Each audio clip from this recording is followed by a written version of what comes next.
Brad Raffensperger, the Georgia Secretary of State. After the 2020 election, a phone call with then President Trump, you heard.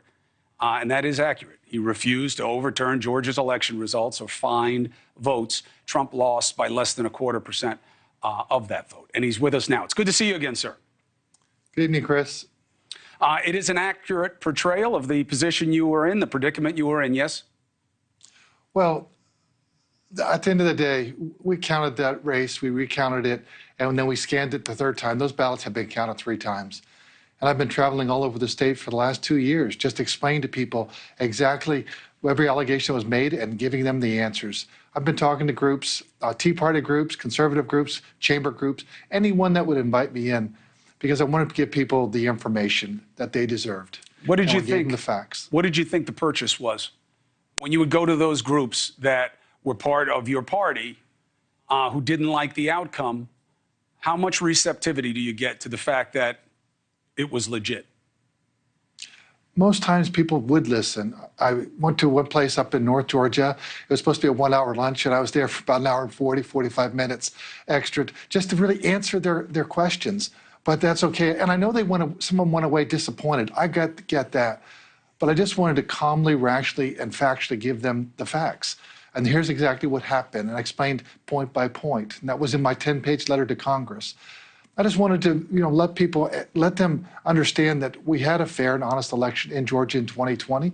And just like this coming week on Tuesday, but this last, 2.5 weeks of early voting, we're having record, turnout that we're having, but we're gonna have an honest and fair election here in Georgia.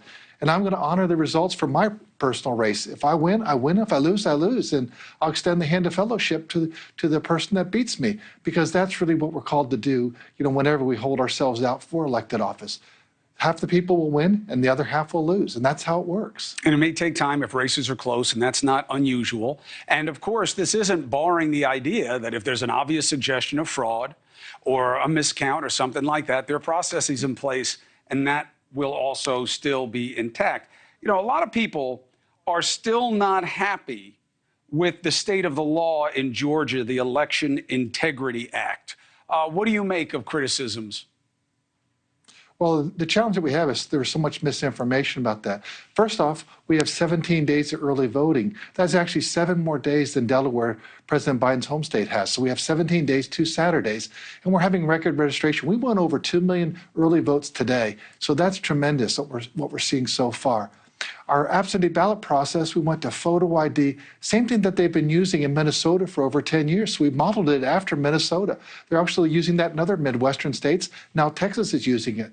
We'd actually been sued by both the Republican Party and the Democrat Party over signature match. They said it was subjective. Okay, here's an objective criteria, so let's take that off the table. And we think that enhanced security, elevated confidence. And so those are the things that we've been doing in Georgia.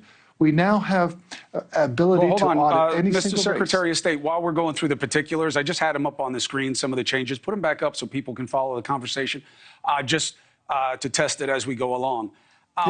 First, the challenges to requiring IDs. Look, I get that it offends common sense because people think everybody has a driver's license. So why would this be a problem?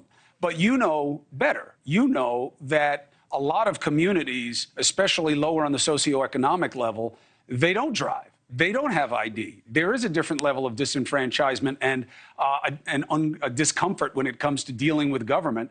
And it's disproportionate. Are you worried that it will have a chilling effect on that group?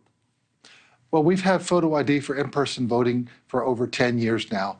And there's now peer-reviewed studies done by very smart people doing extensive research, and they show that photo ID does not decrease turnout.